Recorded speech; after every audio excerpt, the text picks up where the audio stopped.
너 제정신이니? 한국에 갔다 온 지 얼마나 됐다고 또 한국에 가자고 고집을 피우니? 여기 한국에 또 가자는 딸 때문에 골치 아파하는 하버드 대학의 한 교수가 있는데요. 대체 무슨 일로 이 교수는 한국에 또 가자는 것에 골치 아파하는 걸까요? 오늘의 특별한 이야기 함께 들어보도록 하겠습니다. 사연 시작하기에 앞서 구독 버튼 한 번만 꾹 눌러주세요.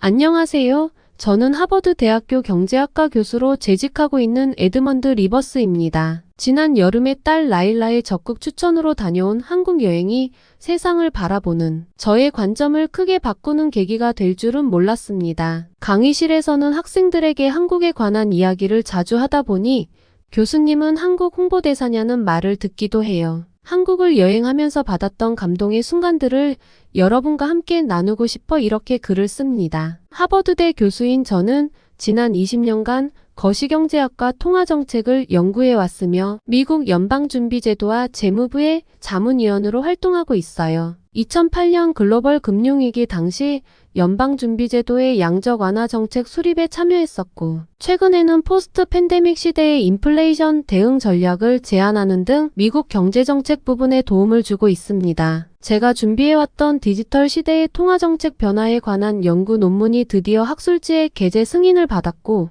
이번 학기 강의도 기말 시험을 마지막으로 성공적으로 마무리되었죠. 연방준비제도 자문회의는 다음 달로 예정되어 있어 오랜만에 여유가 생겼습니다. 이번 방학이 제게는 제대로 휴가를 즐길 수 있는 절호의 기회였죠. 사실 지난 몇 년간 위기 대응 정책 연구와 강의로 바빠서 제대로 여행을 하지 못했는데 이번 기회에 와이프인 캐서린과 특별한 추억을 만들고 싶어졌어요. 평소 휴가 계획을 세우는 것을 어려워하던 저는 그동안은 캐서린에게 모든 걸 맡기곤 했었습니다. 하지만 이번만큼은 제가 여행 계획을 짜서 캐서린을 놀라게 해주고 싶었어요. 마음은 앞섰지만 휴가 계획을 세우는 일은 저에게 큰 도전이었죠. 하버드 대학교 경제학과 교수라는 직함이 무색하게도 저는 결정장애로 유명한 사람이었거든요. 유력한 후보지들의 자료를 늘어놓고 여행지를 고르는 일은 최대의 난관이었습니다. 여행지는 훌륭한데 숙박시설에서 마음에 들지 않고 숙박시설과 여행지 모두 마음에 드는 곳은 예약이 완료된 후였죠. 그동안 열심히 연구하고 강의했던 보상으로 떠나는 휴가인데 잘못된 선택으로 여행을 망치고 싶지는 않았어요.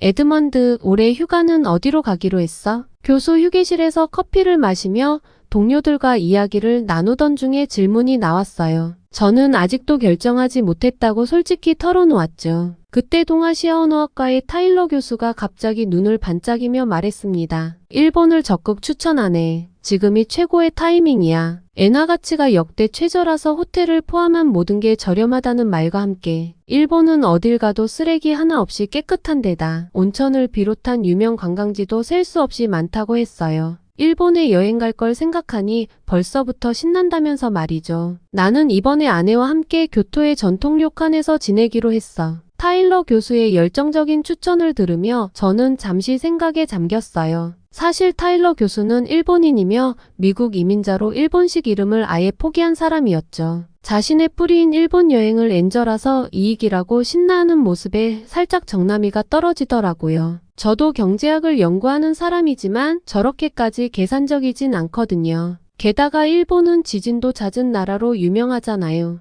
타일러의 추천에도 별로 내키지가 않았습니다. 아시아라니. 그러고 보니 10년 전 중국에서의 악몽 같은 경험이 떠올랐습니다. 당시 저는 미국을 위협하는 중국의 폭발적인 경제 성장에 관한 논문을 준비하고 있었어요. 현장 연구를 위해 베이징과 상하이를 오가며 한 달을 지냈는데 그때의 기억은 정말 끔찍했죠. 언어 장벽은 기본이고 숙소는 불편하기 짝이 없었어요. 당시 제가 묵었던 호텔은 겉으로는 그럴싸해 보였지만 방음이 전혀 되지 않아 옆방의 대화 소리가 그대로 들렸습니다. 수면도 문제였지만 논문 자료 준비에 집중하기 어려웠고 심지어 에어컨은 고장나 있었죠. 거리에는 쓰레기가 나뒹굴고 있고 대놓고 가래침을 뱉는 중국인들로 눈살을 찌푸렸어요. 게다가 지하철을 타고 이동할 때면 승객들의 시끄러운 통화소음과 함께 코를 찌르는 악취로 숨을 쉴 수가 없었습니다. 할 수 없이 택시를 이용하는 날엔 교통체증으로 인터뷰 약속 시간을 제대로 지키기 힘들었어요. 특히 충칭의 한 산업단지를 방문했을 때는 식중독으로 3일을 알아 누워야 했습니다. 현지 안내원이 추천한 식당의 위생 상태가 좋지 않았는데도 현지 문화를 존중한다는 생각에 거절하지 못했던 것이 화근이었죠. 결국 논문은 완성했지만 그 이후로 아시아 여행에 대한 트라우마가 생겼습니다. 그래서 이번에는 차라리 유럽을 가볼까 고민했어요. 하지만 올해는 파리올림픽으로 프랑스는 물론 주변 유럽 국가들의 숙박시설까지 거의 예약이 완료된 상태였습니다. 항공권 가격도 평소의 2배 이상으로 치솟아 있었고요. 게다가 파리는 유럽의 중국이라는 소리가 들릴 정도로 지저분한 거리와 소매치기로 유명하죠. 이러다가는 고민만 하다 여행을 못 가게 될까봐 초조해지기 시작했습니다. 고민 끝에 할 수 없이 캐서린과 상의하기로 했죠. 거실에 앉아서 의견을 나누고 있었는데 어디선가 뜻밖의 목소리가 들렸습니다. 아빠, 우리 한국 가요. 제발요. 우리 딸 라일라가 두 손을 모아 간절히 부탁하는 거예요. 언제 집에 왔는지 우리의 대화를 엿듣고 있었던 모양입니다. 라일라와 이번 휴가를 함께할 계획조차 없었는데 뜻밖의 등장에 당황스러웠죠. 라일라, 넌 얼마 전에 한국 다녀오지 않았니? 3월에 오케스트라 공연으로. 제 말이 채 끝나기도 전에 라일라가 말을 이었습니다. 그러니까요. 그때는 하버드 레드클리프 오케스트라 단원들과 함께 단체로 움직여야 해서 정작 보고 싶었던 곳들을 제대로 구경도 못했다고요. 하버드 레드클리프 오케스트라 동아리의 첼로 연주자로 활동하고 있는 라일라는 지난 3월에 서울과 전주에서 열린 한국 공연을 겸한 수학여행을 다녀왔었죠. 10일간의 짧은 일정이었지만 그 시간 동안 한국의 매력에 푹 빠졌다고 하더라고요. 하지만 빡빡한 일정으로 이동하다 보니 정작 맘에 드는 곳을 여유있게 즐기지 못했다는 거였습니다. 이번에는 우리 가족끼리 천천히 진짜 여행다운 여행을 하고 싶어요. 솔직히 말해서 처음엔 이해가 되지 않았어요. 이제 20살이 된 딸이 부모와 함께 여행을 가자고 조르다니. 보통 이 나이대의 아이들은 친구들과 여행을 가고 싶어 하잖아요. 하지만 외동딸로 자란 라일라는 여전히 우리 부부에게 응석바지 같은 면이 있었죠. 그런데 더 놀라운 건 아내 캐서린의 반응이었습니다. 요즘 넷플릭스의 한국 드라마에 빠져있는 중이라면서 재벌집 막내 아들이라는 드라마를 인상 깊게 봤다고 했어요. 드라마를 통해 한국의 현대사와 경제 발전 과정에 대한 묘사가 흥미로웠대요. 저에게 한국의 압축 성장과 재벌 시스템에 대해 설명을 해주는 상황이 되었죠. 그러면서 최근 라일라의 영향으로 한국 음식에도 관심이 많아졌다고 했습니다. 라일라가 소개해준 비빔밥이랑 된장찌개가 처음엔 낯설었는데 이제는 한인식당을 찾아가 먹을 정도라고 해요. 최근에는 보스턴 교회의 한인마트에서 장을 보기 시작했고 유튜브 채널을 보면서 김치와 된장을 활용한 요리에 도전하고 있다고 했죠. 그제서야 저는 얼마 전에 먹었던 생소한 요리를 떠올렸습니다. 이번 기회에 진짜 한국 음식도 맛보고 문화도 직접 체험해보면 좋을 것 같아요 라고 라일라가 흥분한 어조로 말했습니다. 하지만 한국은 중국과 일본 사이에 있는 아시아의 작은 나라일 뿐인데 과연 좋은 여행지가 될 수 있을까라는 의구심이 생겼어요. 와이프와 딸의 간곡한 바람으로 우리 가족의 한국 여행이 전격 결정되었습니다. 여행지가 결정되고 나니 모든 일은 일사천리로 진행되었죠. 라일라는 즉시 노트북을 켜고 항공권 검색을 시작했고 저는 숙소를, 캐서린은 여행 일정을 짜기 시작했어요. 2주 뒤 뒤숭숭한 마음을 안고 비행기에 올랐습니다. 비행기를 타고 한국으로 향하는 동안에도 과연 이번 결정이 잘한 건가라는 의구심을 떨칠 수가 없었습니다. 하지만 인천국제공항에 도착했을 때 저와 캐서린은 입을 다물지 못했어요. 전 세계 주요 공항들을 경험해봤지만 인천공항의 동선과 시설은 단연 최고였어요. 공항에 첫 발을 딛는 순간부터 시설 전체에서 청결함과 고급스러움이 느껴졌죠. 바닥에는 먼지 하나 보이지 않을 정도로 깨끗하고 더욱 놀라운 것은 화장실에 갔을 때였어요. 물기 하나 없는 잘 관리된 화장실 청결 상태에 두 눈이 휘둥그레졌습니다. 게다가 친절한 안내 표지판 덕분에 거대한 규모의 공항임에도 불구하고 헤매지 않고 입국 심사대에 도착할 수 있었습니다. 입국 심사대에 다다르자 우리 가족은 그만 경악하고 말았습니다. 생각 외로 한국을 찾은 여행객들의 줄이 너무 길어서 금방 지쳐버릴 것 같았죠. 하지만 입국 심사 과정은 또 한 번 우리의 예상을 뛰어넘었어요. 휴가 시즌이라 한꺼번에 쏟아져 나온 많은 사람들을 빠르게 처리하고 있었습니다. 빠른 입국 심사를 도왔던 최첨단 기술을 활용한 자동 출입국 심사대는 미국의 공항들과는 차원이 다른 수준이었죠. 공항 직원들의 프로페셔널한 모습도 깊은 인상을 남겼어요. 얼굴에는 미소를 잃지 않으면서도 손동작은 정말 기계처럼 쉬지 않고 빠르게 움직였죠. 이런 첫인상 덕분에 한국에서의 여정을 기분 좋게 시작할 수 있었습니다. 라일라가 그토록 한국을 추천했던 이유를 조금은 알 것 같더라고요. 예약한 숙소로 가는 길은 공항철도를 이용하기로 했습니다. 영어로 지원되는 터치스크린을 이용한 승차권 발권 시스템은 또 다른 차원의 경험이었어요. 중국의 지하철에서 겪은 악취와 소음에 대한 트라우마로 걱정을 안고 승차했던 공항철도 내부를 보고는 경악하지 않을 수 없었어요. 깨끗한 객실은 기본이고 무료로 와이파이가 끊김없이 제공되고 있었죠. 게다가 열차 내부의 전광판은 여러 나라의 언어로 도착 예정 시간을 안내하고 있었고 냉방시설과 환기 시스템도 우수했습니다. 미국의 암트랙이나 보스턴의 지하철과는 차원이 다르네. 저도 모르게 내뱉은 말에 라일라가 웃으며 대답했어요. 아빠, 이건 시작일 뿐이에요. 서울 지하철은 더 대단하다고요. 서울에서의 첫 숙소로 우리는 북촌 한옥마을의 한옥스테이를 선택했습니다. 한국 전통가옥에서의 숙박은 새로움의 연속이었어요. 온돌방을 선택한 우리에게 바닥에서 자는 것은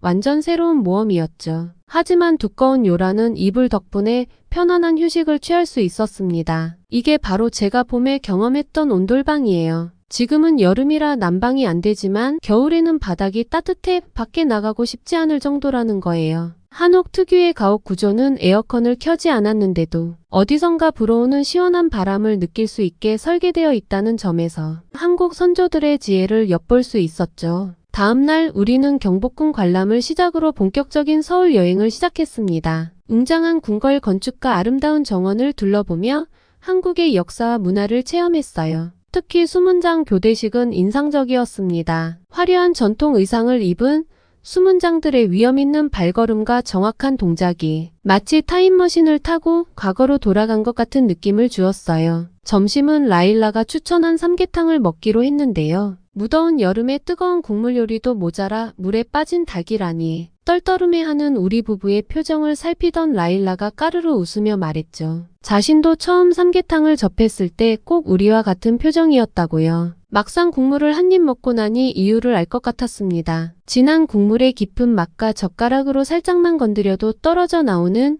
닭고기의 부드러움은 환상의 조합이었어요. 나중에 찾아보니 한국은 여름을 잘 나기 위해 복날이라는 날에 꼭 삼계탕과 수박을 먹는다는 사실을 알게 되었습니다. 그러고 보니 보양식이라는 말이 딱 맞는 음식이었죠. 땀을 뻘뻘 흘리면서 삼계탕을 다 먹고 나니 오히려 몸이 개운한 느낌이 들어서 신기했습니다. 맛있는 식사를 뒤로하고 오후에는 인사동으로 향했습니다. 좁은 골목길을 따라 즐비한 전통 공예품 가게들과 찻집들이 매력적이었어요. 기념품으로 전통 부채와 한복을 입은 열쇠고리 공예품을 골랐죠. 전통 찻집에서는 수정과와 식혜 그리고 팥빙수를 맛보았어요. 한국의 여름 날씨는 더우면서 습했지만 팥빙수로 더위를 잠시 잊을 수 있었습니다. 서울 시내 관광은 지하철을 이용했는데 서울 지하철은 라일라 말대로 정말 놀라웠어요. 깨끗한 시설과 함께 스스로 줄을 서서 기다리는 시민들의 모습이 눈에 들어왔습니다. 게다가 제가 갔던 모든 역의 승강장에는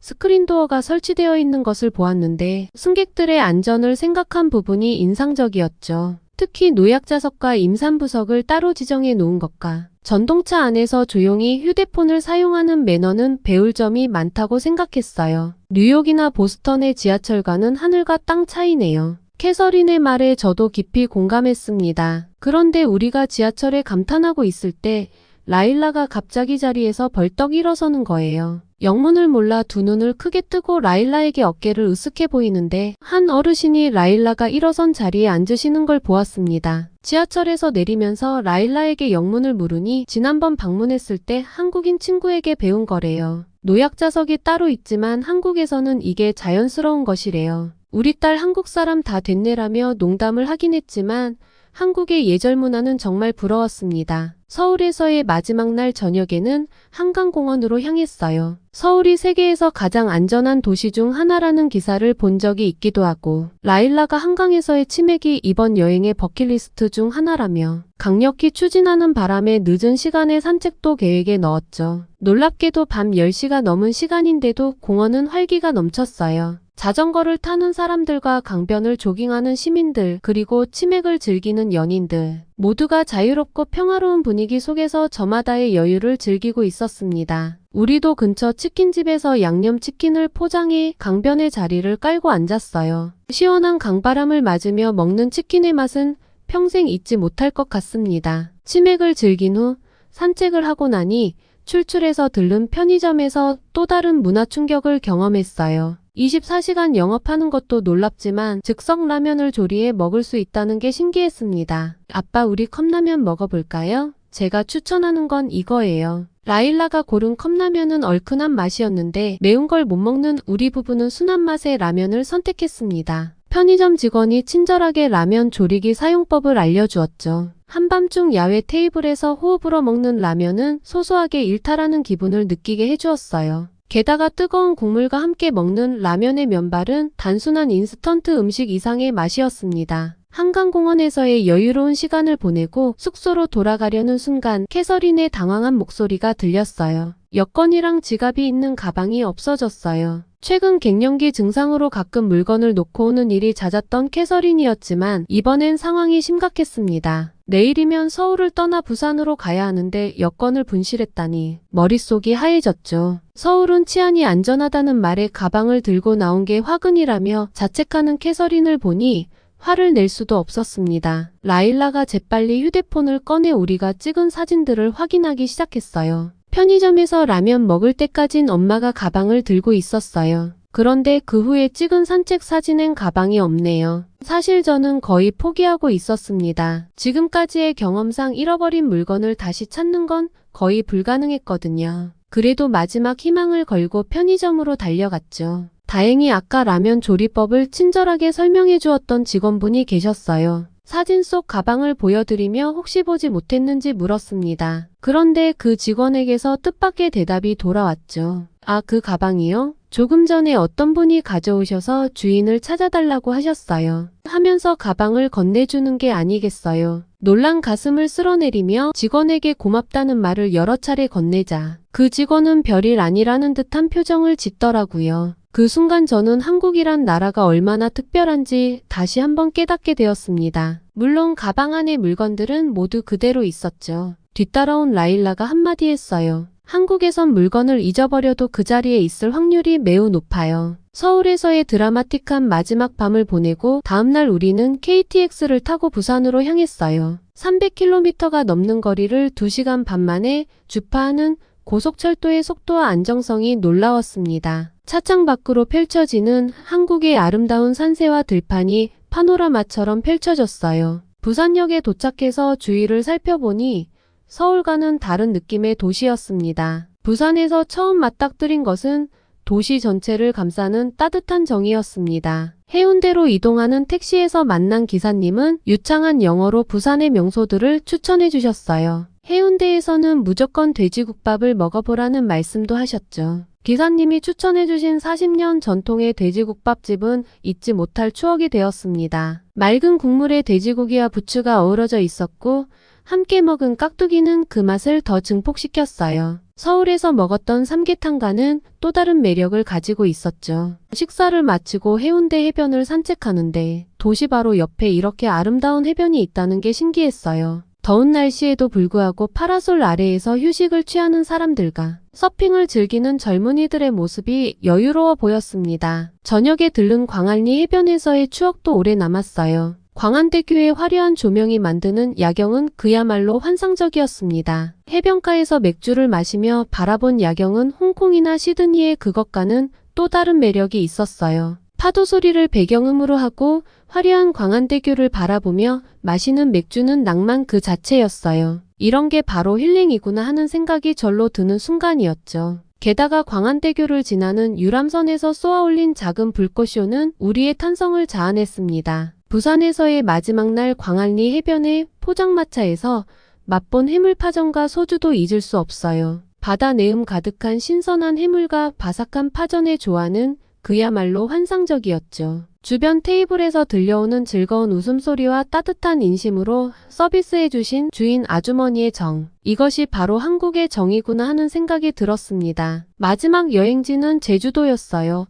비행기에서 내려다본 바다는 에메랄드 빛으로 부산에서 보았던 바다와 달랐고 이미 우리의 마음을 사로잡고 있었죠. 제주공항 근처에서 렌터카를 빌렸는데 제한 속도가 낮아 바닷가 풍경을 여유롭게 보면서 운전할 수 있었어요. 성산 1출봉에서 계단을 올라 정상에 도착했을 때의 그 짜릿함이 아직도 생생합니다. 세계 자연유산으로 등재된 성산 1출봉에서의 해돋이 광경은 장관이 따로 없었죠. 게다가 360도로 펼쳐지는 제주 바다와 섬의 전경은 말로 표현할 수 없을 만큼 아름다웠어요. 제주도에서는 갈치조림과 흑돼지 바비큐를 먹었던 것이 기억에 남네요. 성산 1출봉을 내려와 방문한 갈치조림 식당에서는 갈치 모양을 살린 길다란 그릇의 음식이 나왔죠. 생선은 미국에서는 흔하게 먹는 요리가 아니기에 서툰 젓가락질로 갈치를 먹는 일은 쉽지 않았어요. 주변을 둘러보니 한국인으로 보이는 사람들은 능숙하게 가시를 발라 먹는 모습이 보였어요. 옆 테이블을 따라하며 가시를 바르던 제 모습을 보고는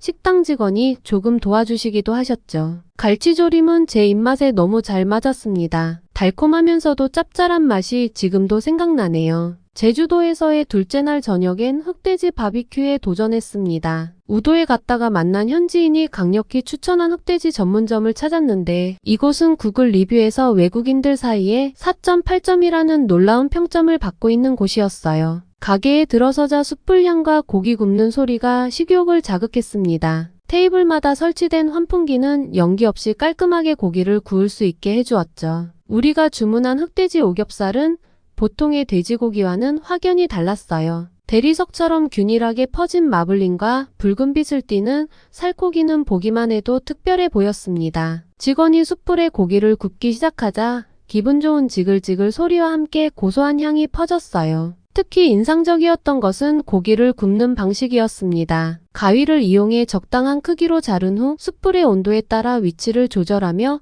굽는 섬세함이 프로페셔널해 보였죠. 이렇게 맛있는 돼지고기는 처음이에요. 캐서린이 고기 한 점을 먹자마자 감탄사를 내뱉었습니다. 라일라는 말할 틈도 없이 쉬지 않고 먹더라고요. 제주 흑돼지는 일반 돼지고기와는 확연히 다른 식감을 가지고 있었어요. 쫄깃하면서도 부드러운 육질, 입안 가득 퍼지는 고소한 맛은 그동안 제가 먹어본 어떤 돼지고기와도 비교할 수 없을 정도였습니다. 특히 제주산 멜젓을 찍어 먹으니 고기의 감칠맛이 더욱 살아났죠. 직원이 알려준 대로 상추에 고기를 싸서 마늘, 풋고추와 함께 먹어보니 이것이 바로 한국의 쌈 문화구나 하는 생각이 들었어요. 채소의 신선함과 고기의 고소함이 조화를 이루는 맛이 특별했습니다. 추가로 주문한 소주를 잔에 따라 한국식 건배를 하면서 마신 것도 즐거움 중에 하나였어요. 직접 먹어보니 제주 흑돼지가 왜 미쉐린 가이드에도 소개되었는지 알 것 같았어요. 이건 단순한 바비큐 맛을 뛰어넘는 식감과 맛을 지닌 요리였던 거죠. 이 특별한 저녁 식사는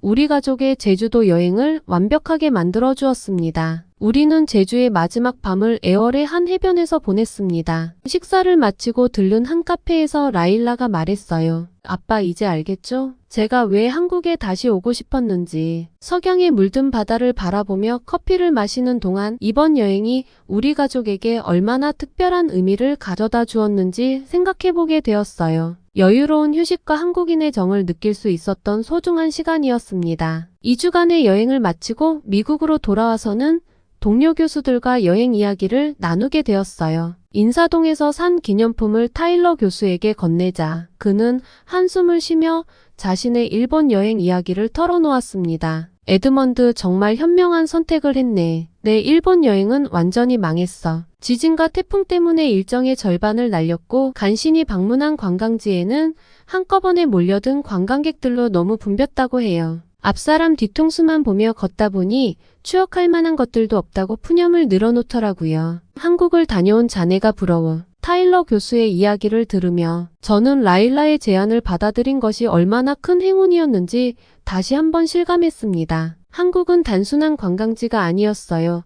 전통과 현대가 조화롭게 어우러진 문화, 편리한 교통과 숙박시설, 다양한 음식과 안전한 거리까지 모든 것이 완벽했습니다. 라일라 정말 고맙다. 내가 아니었다면 이렇게 특별한 여행을 하지 못했을 거야. 딸에게 진심으로 고마움을 전했어요. 아빠 다음엔 겨울에 또 가요. 강원도의 겨울 풍경이 얼마나 아름다운데요. 우리 가족의 특별한 한국 여행은 끝이 났지만 우리의 한국 사랑은 이제 막 시작된 것 같습니다. 다음 휴가에는 한국의 겨울을 만나러 갈 예정입니다. 겨울철에 한국은 어땠는지 여행 다녀오면 글로 남겨드릴게요. 지금까지 저의 한국 여행 이야기 들어주셔서 감사합니다. 하버드 레드클리프 오케스트라 단원으로 한국을 방문했던 딸 라일라의 추천으로 한국을 방문하게 된 에드먼드 교수의 사연 어떠셨나요? 한국의 겨울을 만나러 오고 싶다는 에드먼드 교수의 가족들에게 추천하고 싶은 여행 명소가 있다면 댓글로 남겨주세요. 지금까지 감동적인 사연을 소개하는 감동 더하기였습니다. 오늘도 행복한 하루 되세요.